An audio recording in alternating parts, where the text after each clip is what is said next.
Find the derivative of y equals c times f of x, where c is a real number, from first principles. If we have a function y equals g of x, then by definition, the derivative, dy by dx, equals the limit as h tends to 0 of g of x plus h minus g of x over h.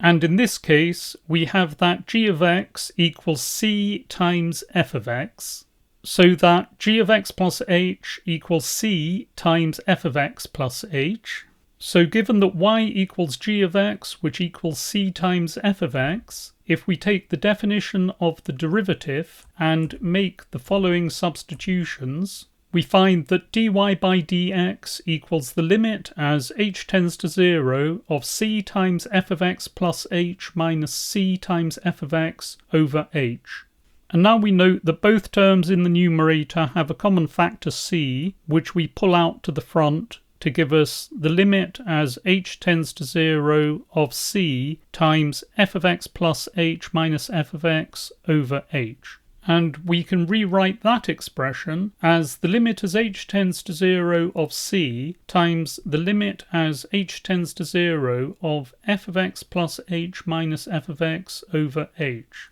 where we have turned the limit of a product into the product of limits. We now note that the quantity in the blue box is the definition of the derivative of f of x, i.e. it is f dashed of x. And bearing in mind further that c does not vary with h, so the limit as h tends to 0 of c equals c, then we obtain finally c times f dashed of x.